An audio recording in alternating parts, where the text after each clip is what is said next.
नमस्कारम। Welcome to शिक्षा परीक्षा। तो अब तक केमिस्ट्री इन एवरीडे लाइफ का मोस्टली सेक्शन पूरा कवर हो चुका है।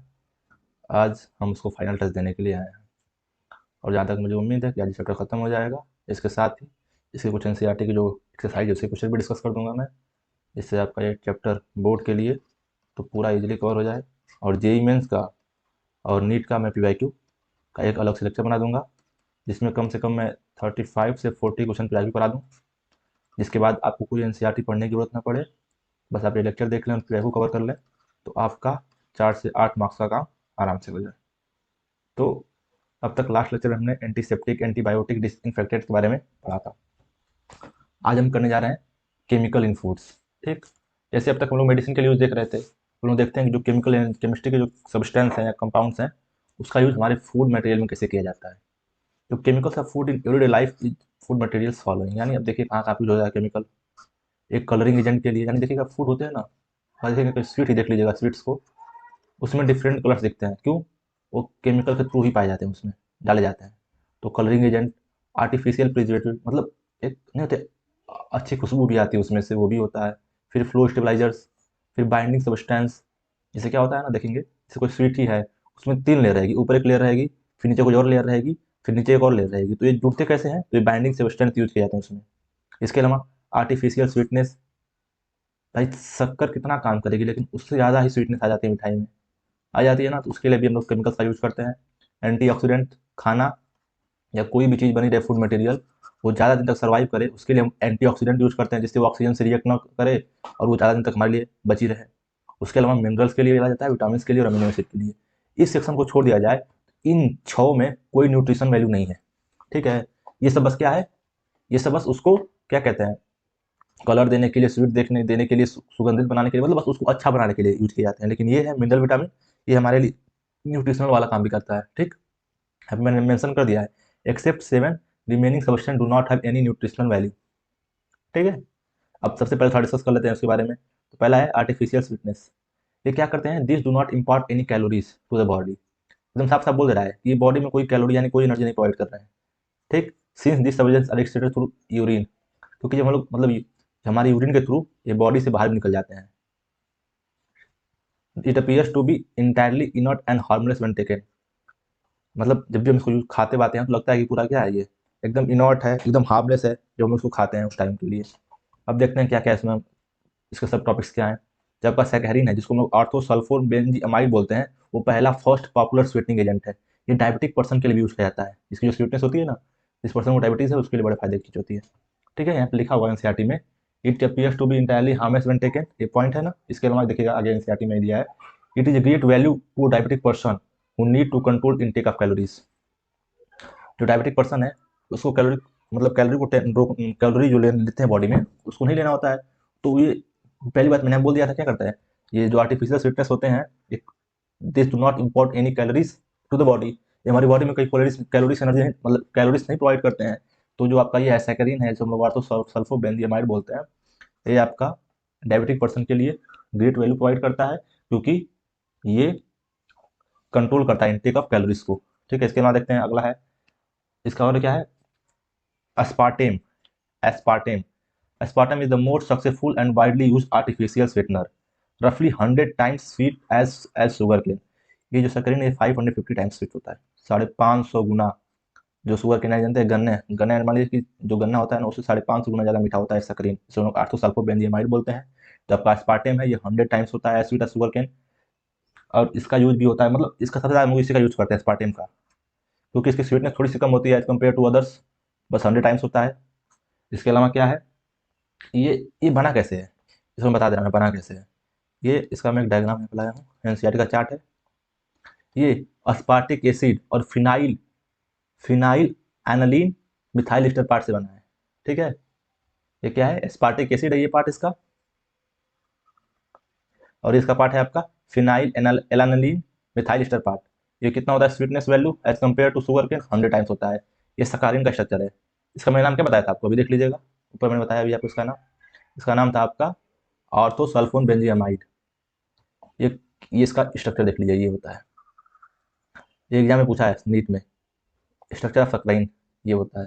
इसके अलावा 550 टाइम्स स्वीटनेस इसकी होती है कंपेयर टू शुगर केन।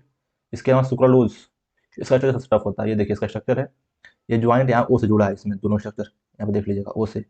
इसके अलावा 600 टाइम्स शुगर से ज़्यादा होता है, शुगर केन से ज़्यादा होता है इसका स्वीटनेस।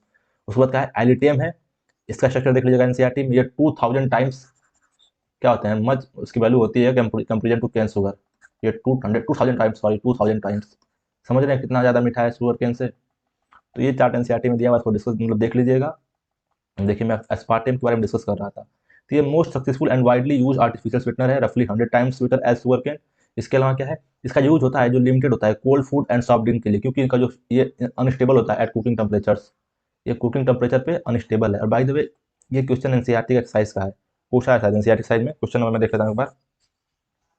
आपका क्वेश्चन नंबर है हाँ 16.16, 16.16 एनसीईआरटी क्वेश्चन है। इसका पूछा है, क्वेश्चन में क्या लिखा है कि why is use of aspartame limited to cold food and drinks. तो क्या हो जाएगा, ये हो जाएगा क्यों, क्योंकि अनस्टेबल होता है कुकिंग टेम्परेचर पे। ये नॉर्मली बोर्ड में पूछ सकता है, वन लाइनर में, ठीक है, वन लाइनर में पूछ देगा 1 मार्क्स का।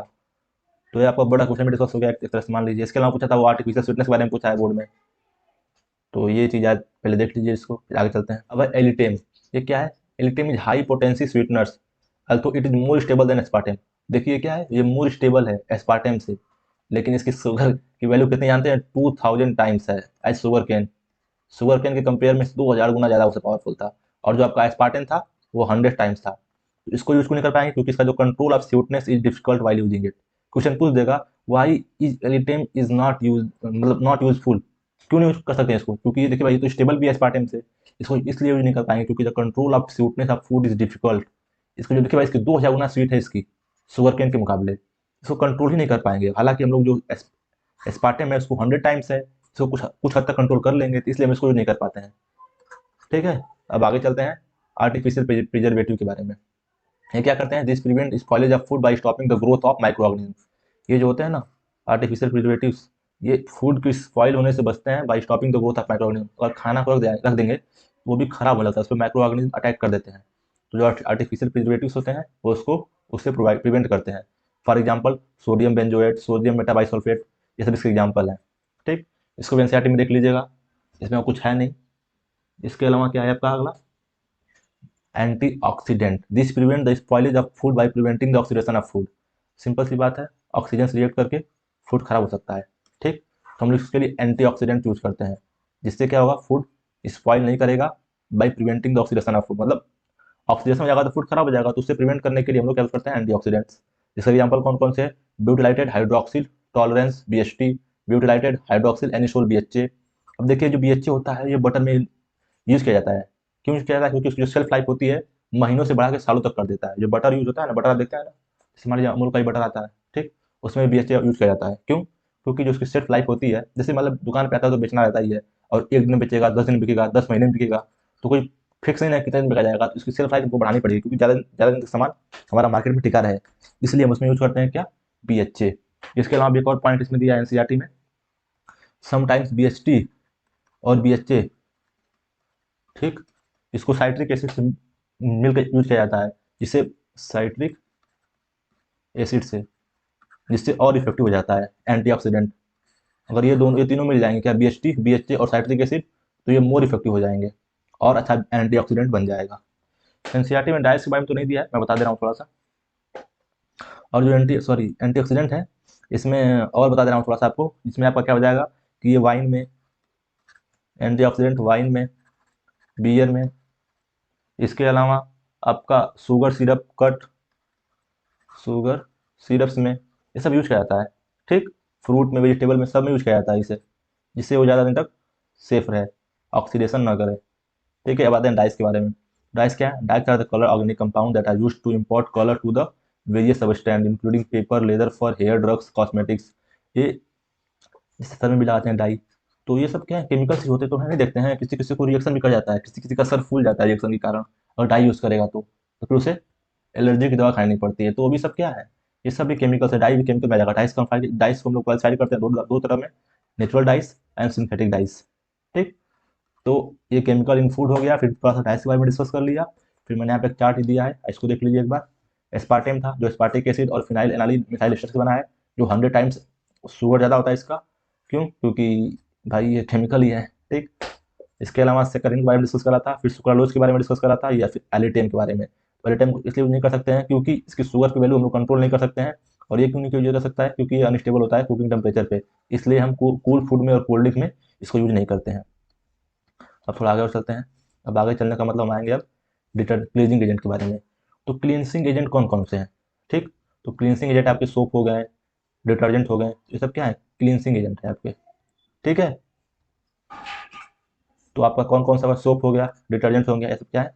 क्लींसिंग एजेंट है। तो सोप क्या है? Soap are the sodium and potassium salt of higher carboxylic acid such as stearic acid, palmitic acid and oleic acid. Soap वही होते हैं। ये बहुत लंबी लंबी चेन होती है, जिससे मैं आपको दिखा देता हूँ। आपको कोई सोडियम स्टेरेट है, सॉप ही है, C17H35 COO ये आपका क्या है? सोडियम स्टेरेट है, सोडियम स्टेरेट। ये स्टेरिक एसिड से बना है, यहाँ पे लिखा हूँ ना स्टेरिक एसिड। इसका रिएक्शन हम लोग कराएंगे सोडियम हाइड्रोक्साइड से। इसका हम लोग 3 चेन लेते हैं, सोडियम स्टेरिक एसिड का 3 लेंगे, फिर सोडियम हाइड्रोक्साइड से रिएक्शन कराएंगे तो आपको ये वाला सोप मिलेगा। और बाद में इसको बाई प्रोडक्ट आपको ग्लिसरॉल मिल जाएगा, ग्लाइसरॉल ग्लाइसरॉल ग्लाइसरॉल, ठीक है। तो ये बहुत लंबी चेन्स होती हैं। ये होते हैं आपके सोप। क्या है? Soap are the sodium and potassium salt of higher carboxylic acid. ये जो स्टेरिक एसिड है बहुत लंबी कार्बोक्सिलिक एसिड होती है। इसका फॉर्मूला क्या बताया मैंने आपको? C17H35, सोच लीजिए C17H35, इतना लंबा चैन बनने वाला है इसमें। अब आगे चलते हैं। वेयर है detergent contain long chain of alkyl groups. Detergent क्या होता है? Long chain of alkyl groups होते हैं, ठीक। उसके अलावा क्या है? Detergent in compare to soap can also function in hard water. जो सोप होता है वो बस सॉफ्ट वाटर में काम करता है, हालांकि जो आपका डिटर्जेंट होता है वो हार्ड वाटर में काम करता है। क्यों करता है? सोप हार्ड वाटर में काम नहीं करता है, इसको मैंने आगे डिस्कस करा है, मैं आपको बता दूंगा आगे। इसके अलावा सोपनिफिकेशन क्या होता है वो देख लीजिए। तो सोपनिफिकेशन एक रिएक्शन है, ठीक है। कौन सा रिएक्शन है? एल्काइलिन हाइड्रोलिसिस ऑफ ट्राइस्टर। जो जो ट्राइस्टर है इसका एल्कालिन हाइड्रोलिसिस होता है, ठीक। Of glycerol to form soap is known as saponification. मतलब सोपनिफिकेशन मतलब समझ आइएगा, सोपनिफिकेशन यानी सोप बनने की बात हो रही है। क्या बनने की बात हो रही है? सोप। तो क्या होता है? Alkaline hydrolysis of triester of glycol to form soap is known as saponification. ये डिफिनेशन आप लोग याद कीजिए। जैसे मैंने कीमोथेरेपी की डिफिनेशन बताई थी, वैसे एक ये भी डिफिनेशन है जो एनसीईआरटी में पूछ भी सकता है, बोर्ड में पूछ सकता है, वन लाइनर में। इसके अलावा soap do not function in hard water since they are precipitate in it. Simple सी बात है, वो सोप क्या करते हैं? हार्ड वाटर में काम नहीं करते हैं। क्यों कर नहीं करते हैं इसका भी मैं बता दूंगा आगे, definition in the sense explain कर दूंगा। अब आगे और चलते हैं। How do soap work. देखिए सोप में क्या होता है? Soap are generally sodium potassium salt of long chain and fatty acids.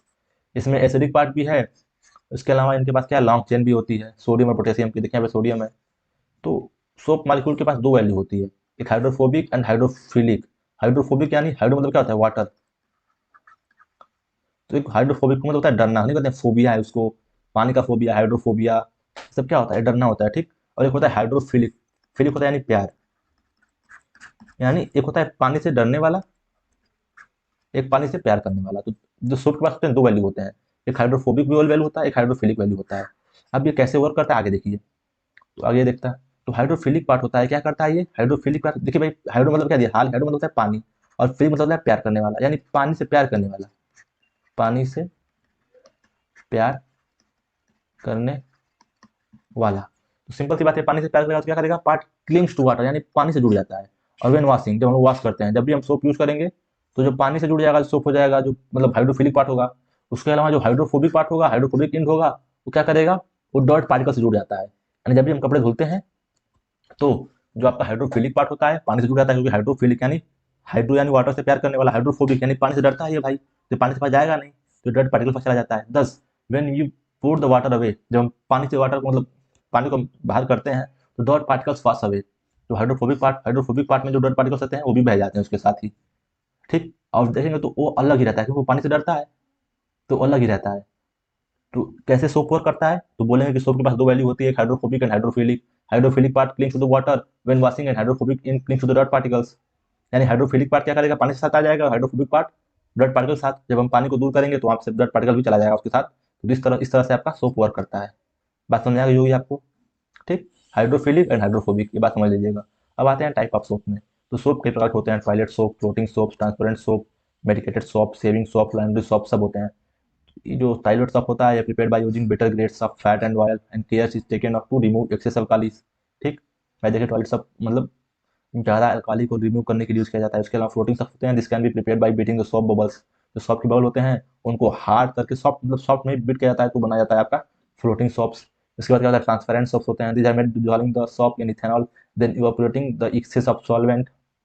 इसका एग्जांपल आपका क्या है, पियर्स साबुन होता है क्या, जो मतलब नहीं देखेंगे ट्रांसपेरेंट होता है, देखेंगे तो आर पार दिखेगा, उसमें डिटॉल और लाइफ बॉय आपका नहीं आएगा। ठीक है, तो ये आपका होता है ये कैसे बनते हैं, made by dissolving the soap in ethanol and then evaporating the excess solvent. उसके अलावा medicated soap, this contain soap by adding the little amount of Dettol. Medicated soap है तो उनमें एंटीसेप्टिक वैल्यू होनी चाहिए जिससे वो क्या करते हैं जर्म्स को रिमूव कर दे हाथ से, इसलिए उसमें क्या करते हैं हम लोग डिटॉल की लिटिल वैल्यू यूज करते हैं। सैलवन इसका एग्जांपल क्या है, सैलवन एग्जांपल होता है इसका सैवलॉन। इसके अलावा सेविंग सॉप्स होते हैं, ये ग्लिसरॉल होता है, इसमें ग्लिसरॉल यूज होता है क्यों, क्योंकि ये रैपिड ड्राइंग यानी जल्दी सूख ना जाए। भाई जब सेव करना है तो उसको थोड़ा मोड़ा देर तक गीला रहना पड़ेगा जिससे आपको सेव करने में दिक्कत ना हो, जिसमें ग्लिसरॉल यूज किया जाता है सेविंग सॉप में। Laundry soaps mainly contain sodium rosinate and borax and sodium carbonate, क्यों, इनको कपड़े धुलने में यूज किया जाता है। ठीक है, तो ये आपका टाइप्स ऑफ सोप हो गया, इसको फटाक से देख लीजिएगा, इसमें कुछ खास क्वेश्चन नहीं आ सकता है, कभी कभी पूछ लेता है एग्जाम्पल, वरना कुछ होता नहीं है। अब आगे और चलते हैं, अगला टॉपिक है why do soap do not work in hard water. ठीक, अब पहले मैं इसका एक रिएक्शन लिख लेता हूँ, यहाँ पे एक सोप ले लेता हूँ 2C70S35 COO Na। इसका रिएक्शन होगा आपका CaCl2 से, ये हार्ड वाटर बनेगा आपका 2NaCl प्लस C17S35 COO का ट्वाइस Ca। अब देखिए hard water contain calcium magnesium ions. ठीक, जो हार्ड वाटर होता है उसमें कैल्शियम और मैग्नीशियम आयंस होते हैं। These ions form insoluble calcium and magnesium salt. जो ये आपका बना है ना, ये इनसॉल्युबल है। ठीक है, कैल्शियम स्टेरेट यानी ये इनसॉल्युबल इनसॉल्युबल कैल्शियम सॉप है। ठीक, ये आपका सोडियम का सॉप था। ठीक, यानी सीधे सॉप लिख लेते हैं। इसका जब मैंने रिएक्शन कराया तो अब क्या बन गया, इनसॉल्युबल कैल्शियम सॉल्ट बन गया। तो भाई ये जब पानी में डिजॉल्व ही नहीं होंगे, क्या है मैक्सिमम सॉफ्टवेयर सोडियम और पोटेशियम सबसे डिजॉल्व इन हार्ड वाटर, जब हार्ड वाटर में डिजॉल्व करा जाता है ये बन जाते हैं तो ये स्कम के रूप में बाहर आ जाते हैं, मतलब एक इसका क्या कहते हैं एक सॉलिड सा बन जाता है, इसलिए हार्ड वाटर में काम नहीं करते हैं। तो क्या होता है जब पूछ लेगा why do shops work, why do shops not work in hard water, क्या कर देंगे hard water contain calcium and magnesium ions, this ion form insoluble calcium and magnesium salt. Reaction के बाद देखिए बन गया आपका कैल्शियम का सॉल्ट बन गया है। एंड जब हम सोडियम और पोटेशियम सॉल्ट्स को वाटर में मतलब हार्ड वाटर में डिजॉल्व करते हैं तो इसलिए ये यूज नहीं करता है। ये क्या करते हैं ना, ये जो सॉप होते हैं ये वाटर में अलग हो जाते हैं स्कम के फॉर्म में। स्कम इन एक छोटा सा बन जाएगा सॉलिड टाइप का स्कम बन जाएगा, इससे वो पानी में अलग हो जाते हैं जिससे वो यूजलेस हो जाते हैं। तो जब भाई अलग हो जा रहा है उसका सॉलिड पार्ट बन के, तो क्लीनिंग में एक्शन मतलब साफ करने में आपकी हेल्प ही नहीं कर पाएगा। तो इसलिए ये गुड वॉशिंग के लिए हम लोग प्रीफर नहीं करते हैं। और ये क्या करते हैं बिकॉज द प्रिसिपिटेट, थोड़ी ध्यान इसके अलावा, तो ये क्या हो गया ऐसा ही सोप हाई मतलब सिंपल से इसकी दोबारा डिफिनेशन हो जाएगी। Hard water contain calcium and magnesium ions design form insoluble calcium magnesium soap respectively when sodium and potassium soaps are dissolve in hot water. तो ये इसकी रीजन हो गई है। अब आते हैं डिटर्जेंट के बारे में, synthetic detergents. These are the cleansing agents which have all the properties of soap but actually do not contain any soap। Sorry यहाँ पे soap की स्पेलिंग गलत हो गई है, सही था यार, SOAP हो जाता है। ठीक, तो क्या है, ये क्या है सिंथेटिक डिटर्जेंट है। वो क्या होते हैं, इनके पास भी सेम प्रॉपर्टी होती है सॉप की जो क्लीन वाली, but actually do not contain any soap. देखिए जो सॉप और जो सोप होता है और डिटर्जेंट होता है दोनों का क्लीनिंग एक्शन सेम होता है। डिटर्जेंट भी सोप की तरह ही काम करता है, बस इनके पास क्या होता है, इनकी पास प्रॉपर्टी होती है कि हार्ड वाटर में भी काम करें। इसके अलावा ये भी हाइड्रोफिलिक पार्ट हाइड्रोफोबिक पार्ट वाला काम करेगा। ठीक है, जैसे वाटर सॉप काम कर रहा था ना हाइड्रोफोबिक पार्ट हाइड्रोफिलिक पार्ट करके बन के अलग अलग, वैसे ये भी काम करता है। इनके पास और खासियत क्या है, they can be use in both soft and hard water, they give foam in even hard water. जहाँ पे सोप आपका हार्ड वाटर में फोम नहीं दे रहा था वहाँ पे स्कम बन जा रहा था सोप का। ठीक, लेकिन ये यहाँ पे हार्ड वाटर में भी क्या दे देते हैं, फोम दे देते हैं, फोम इन द गाज। इसके अलावा some of the detergent have given foam in ice cold water. देख रहे हैं इसके पास इतनी खतरनाक प्रॉपर्टी होती है, क्या करते हैं cold water ice cold water में भी फोम दे देते हैं। तो ये आपका सिंथेटिक डिटर्जेंट के बारे में हो गया। अब थोड़ा सा और आगे चलते हैं, इसके टाइप्स देख लेते हैं, टाइप्स ऑफ डिटर्जेंट। इसमें एक एनायनिक होता है, केटायनिक होता है, एक नॉन आयनिक होता है। तो एनायनिक क्या होते हैं, anionic detergent an sort of sulphonated long chains of alcohol and hydrocarbons. तो एनायनिक डिटर्जेंट क्या हो गया, ये हो गया an salt of sulphonated long chain and alcohol का हाइड्रोकार्बन्स। ठीक, they consist of anion at the soluble end of the chains. जो सॉल्युबल एंड होता है चेन का ना, जो पानी में सॉल्युबल होने वाला है, मतलब घुलने वाला है। सिंपल सी बात है, जब भी आप जब भी डिटर्जेंट को हम लोग पानी में डालते हैं तो घुल जाता है, ठीक है। मान लीजिए वाटर है, इसमें डालेंगे तो घुल के यहाँ पे फोम दे देता है। जो सॉल्युबल एंड होता है यहाँ पे क्या होगा, इसमें एनायन होगा, ठीक। इन दिस एनायन, देखिए क्या होता है इस सेक्शन में, जो एनायन होता है वो डिटर्जेंट की तरह एक्ट करता है। तो एनायनिक डिटर्जेंट क्या हो गया, anionic detergent are the any salt of sulphonated long chains of alcohol and are hydrocarbon.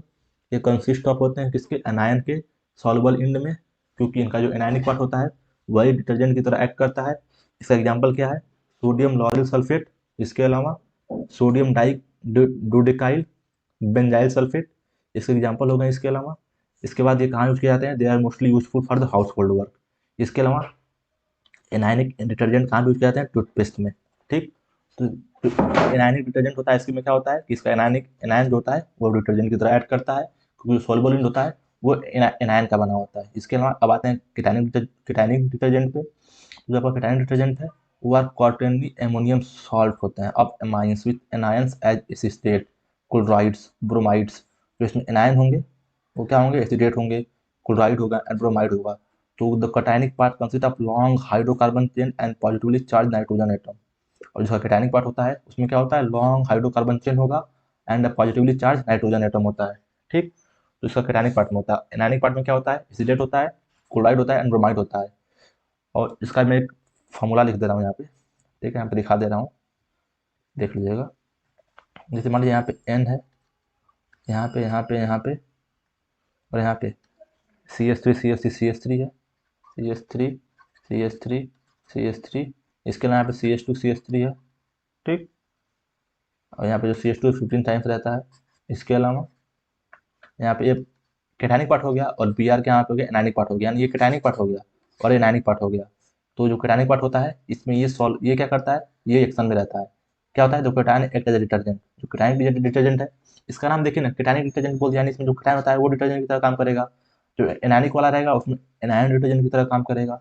इसके अलावा इसके एग्जाम्पल क्या हो जाएंगे, कीटाइल ट्राईमिथाइल अमोनियम ब्रोमाइड, जो ये वाला है ना, इसका फॉर्मूला एनसीईआरटी में दिया है, ध्यान से देख लीजिएगा। उसका जो पॉजिटिव होता है उसका कैटायन से होता है, वही क्या कहते हैं, डिटर्जेंट की तरह काम करता है। इसका फॉर्मूला कहता है cetyl trimethyl ammonium bromide, this is use in hair conditioner. ये हेयर कंडीशनर यूज करता है क्योंकि इसके पास जर्मिसाइडल प्रॉपर्टी होती है एंड एक्सपेंसिव होते हैं। देखिएगा हेयर कंडीशनर बहुत महंगा मिलता भी है। जिनके पास क्या होती है, जर्मिसाइडल प्रॉपर्टी, यानी जो जर्म होते हैं उसको मारने की प्रॉपर्टी होती है, जर्म किलिंग प्रॉपर्टी, इसलिए बहुत ज़्यादा एक्सपेंसिव होते हैं, ठीक। जब आपका कीटानिक हो गया, अब आते हैं नॉन आयोनिक डिटर्जेंट। तो भाई देखिए इसका नाम क्या है, नॉन आयोनिक, यानी इसमें ना केटायन वाला पार्ट होगा ना एनायन वाला। इन दोनों पार्ट में कोई नहीं होगा। देखिएगा लिखा है non ionic detergent do not contain any ion in their constitution, these are neutral, ये न्यूट्रल होते हैं, the whole molecule act as detergent. इससे पहले एनायनिक वाले में क्या हो रहा था, एनायनिक वाले में एनायन डिटर्जेंट की तरह काम कर रहा था। केटायनिक वाले में क्या था, केटायनिक वाले में केटायन डिटर्जेंट की तरह काम कर रहा था। और इसमें क्या होता है, whole molecule act as determinant। For example, one such detergent is formed when stearic acid react with the polyethylene polyethylene glycol। जब आपका स्टेरिक एसिड होता है, किससे रिएक्ट करता है, पॉलीथाइलिन ग्लाइकोल से रिएक्ट करता है, तब आपका एक ऐसा डिटर्जेंट बनता है। एनसीईआरटी में रिएक्शन देखा दिया हुआ है, उस रिएक्शन को देख लीजिएगा, ठीक है। स्टेरिक एसिड का रिएक्शन होता है, बहुत लंबा चेन बनता है जिसमें से H2O बाहर निकल जाता है। एकदम ध्यान से देख लीजिएगा उसको, इस रिएक्शन को बस। उसके अलावा इसका एग्जाम, उसका नाम क्या होता है, पॉलीथाइलिन ग्लाइकोल स्टीयरेट, वो ये डिटर्जेंट बनता है। जब आपका रिएक्शन होता है स्टीयरिक एसिड का, किससे, पॉलीथाइलिन ग्लाइकोल से, तो ये बनता है। इसके अलावा एक किसमें यूज किया जाता है, इसका जो होता है liquid dishwashing detergent, liquid dishwashing detergent ये आपका होता है। और mechanism of cleansing action is same of that of soap, यानी जिसका मैकेनिज्म होता है सोप की तरह काम करता है। मैंने आपको बताया पहले ही, जो सोप होता है और डिटर्जेंट होता है, इन दोनों का जो मैकेनिज्म होता है वो सेम होता है, ठीक है, काम करने का। अब इसके अलावा थोड़ा सा और देख लेते हैं आगे, थोड़ा सा एनसीईआरटी की साइज में क्वेश्चन पूछा जिसके बारे में तो बताना पड़ा, दिया है एकदम लास्ट में। Biodegradable detergent, if the branching of the hydrocarbon is controlled and kept to minimum, so this category is biodegradable, ठीक, क्योंकि इनको हम लोग डिग्रेड कर सकते हैं। भाई देखिए जब ब्रांचिंग ज़्यादा रहती है ना तो उसको हम लोग डिग्रेडेड नहीं कर सकते हैं, वो जाके सी में, पॉन्ड में जाके एक पॉल्यूशन करता है, उसके लिए वो नॉन बायोडिग्रेडेबल होते हैं। और जो बायोडिग्रेडेबल है, इसमें ब्रांचिंग क्या होती है, कम होती है, चेन की एकदम कंट्रोल की जा चुकी होती है एंड केप टू मिनिमम। और जो हाइड्रोकार्बन जब ब्रांचिंग ज़्यादा हो जाएगी तो क्या हो जाएंगे, नॉन बायोडिग्रेडेबल हो जाएंगे। तो एनसीईआरटी में और बोर्ड में पूछ चुका है क्वेश्चन 2 बार, तो उसको मैंने बता दिया यहाँ पे क्या है। बायोडिग्रेडेबल डिटर्जेंट क्या होते हैं? If the branching of the hydrocarbon is controlled and kept to minimum, so this category is biodegradable, क्योंकि इसको हम लोग डिग्रेड कर सकते हैं। जो आपका जो if the carbon chain is highly branch then bacteria can not be degrade, therefore it is non biodegradable. जो जिसका जिसका फोम जाके आपका सागर में, समुद्र में जाकर चला जाता है, जिससे हमारे लिए पॉल्यूशन की दिक्कत होती है। एनसीईआरटी एक बार रीड कर लीजिएगा लास्ट में, ठीक, आप समझ में आ जाएगा आपको इसके बारे में। तो इसमें क्या क्या था आज डिटर्जेंट वाले में, ये बायोडिग्रेडेबल और नॉन बायोडिग्रेडेबल, इसकी डिफिनेशन लिख लीजिएगा। जब ब्रांचिंग कंट्रोल की जाएगी तो बायोडिग्रेडेबल हो जाएगा, और ब्रांचिंग ज़्यादा हो जाएगी तो उसे हम लोग डिग्रेड नहीं कर पाएंगे तो नॉन बायोडिग्रेडेबल हो जाएगा। ठीक है, तो ये हो गया आपका। और नॉन एनायनिक में क्या होता है? इसमें कैटायन एनायन नहीं होते हैं, न्यूट्रल होता है। इसके अलावा ये होल मॉलिक्यूल क्या करता है? डिटर्जेंट की तरह काम करता है। इसका एग्जांपल क्या था? जब स्टेरिक एसिड रिएक्ट करता है पिथाइल पॉलीथाइनिल ग्लाइकोल से, तो आपका पॉलीथाइलिन ग्लाइकोल स्टेरेट बनता है, और इसका यूज कहाँ पर होता है? लिक्विड डिशवॉशिंग में होता है। इसके अलावा इसका एक मैकेनिज्म क्लीनिंग एक्शन का सेम होता है सब की तरह। इसके अलावा आपका केटानिक एनायनिक था। एनायनिक वाले में क्या था? एनायन एक्ट करता था डिटर्जेंट की तरह, और केटानिक वाले में केटायन एक्ट करता था डिटर्जेंट की तरह। एनायनिक का एग्जाम्पल टूथपेस्ट में यूज किया जाता था, और केटानिक वाले का हेयर कंडीशनर में। इसका एग्जाम्पल क्या था? Sodium lauryl sulphate, sodium dodecyl benzene sulphate. इसका क्या था? Cetyl methyl cetyl trimethyl ammonium bromide. ठीक, इसमें जो आपका होता है केटानिक वाले आयन कौन कौन से होते हैं? एसिटेट होता है, क्लोराइड होता है, ब्रोमाइड होता है, और इसमें क्या होता है? हाइड्रोकार्बन, और जो नॉन नाइट्रोजन होता है वो पॉजिटिवली होता है। यहाँ पे मैंने इसका एग्जाम्पल भी दिया था, एनसीईआरटी में दिया हुआ, देख लीजिएगा। जिससे पॉजिटिव होता है केटानिक तरह होता है, और कोई केटाइन वाला क्या करता है आपका? वही आपका डिटर्जेंट की तरह काम करता है। और एनायन वाले में जो आपका एनायन रहेगा वो डिटर्जेंट की तरह काम करेगा। ये सब यूज करते हैं हाउस होल्ड वर्क में। एनायनिक वाला हम लोग हाउस होल्ड वर्क में यूज करते हैं, और केटानिक वाला बस बहुत महंगा आता है यूज नहीं कर पाते हम लोग इसको, बहुत कम हेयर कंडीशन यूज किया जा सकता है।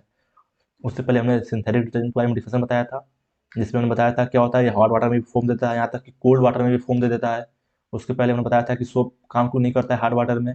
ठीक, क्योंकि ये सिंपल सी बात है, जब ये सोप होगा आपका हार्ड वाटर से रिएक्ट करेगा तो वहाँ पे एक इनसॉल्युबल कैल्शियम सोप बना देगा, जो जो फोम देगा ही नहीं।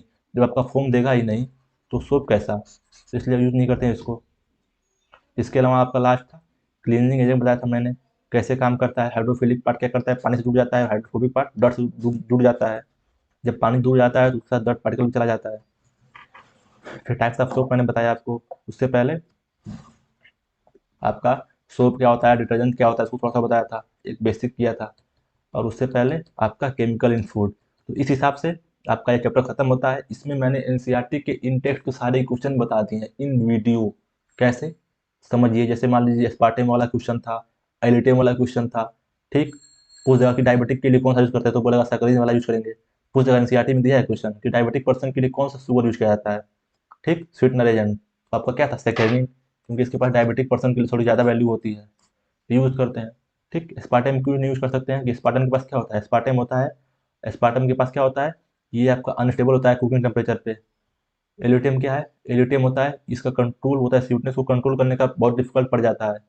इसके अलावा आपका पूछा था एनसीईआरटी में why do soap do not work in hard water, यहाँ पे उसको भी मैंने एक्सप्लेन कर दिया। एकदम सेम जो लिखा वही लिख के आ जाइएगा, वो लिख लीजिएगा, रिएक्शन लिख दीजिएगा, बोल दिएगा कि फॉर्म बनाता ही नहीं है। नहीं बोल देंगे this do not form in hard water. जब फॉर्म बनेगा ही नहीं तो भाई सोप का काम कैसे काम करेगा? बताइए, सिंपल सी बात है आप। उसके अलावा पूछा था टाइप्स ऑफ डिटर्जेंट डिटर्जेंट, जिसमें एनानिक पूछा है, केटानिक पूछा है। इसके अलावा क्या पूछा है? ये पूछा था बायोडिग्रेडेबल नॉन बायोडिग्रेडेबल।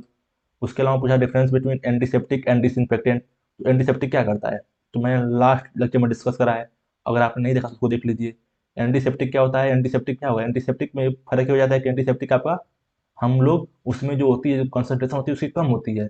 ठीक, और जो डिसइंफेक्टेड होता है उसमें कंसंट्रेशन ज़्यादा होता है।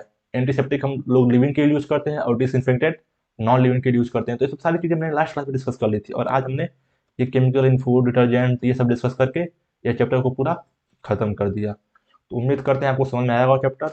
एक पूरा लेक्चर आप इसको देख लीजिए। इसको देखने के बाद इसका मैं पीपीआईक्यू बना दूंगा सेशन एक, उसको देख लीजिएगा, और एनसीईआरटी के जो डाउट रहेंगे आप कमेंट सेक्शन में बता दीजिएगा, मैं उसको समझा दूंगा मैं उसको समझा दूंगा। उसके अलावा ये आपका चैप्टर आज क्या हो गया? The end. द इंड, इसके सारे क्वेश्चन इन टेक्स्ट या एक्सरसाइज के सारे क्वेश्चन भी मैंने डिस्कस कर लिए हैं इन वीडियो, बताते बताते ही। आप इसको देखिए, समझिए, और एक तरह से मान के चलिए आपका 4 से 8 नंबर का काम हो गया है। तब तक के लिए धन्यवाद। लेक्चर देख लीजिएगा, शेयर कर लीजिएगा, और चैनल को सब्सक्राइब कर लीजिएगा। इसका PYQ सेशन मैं अपलोड कर दूंगा। Thank you.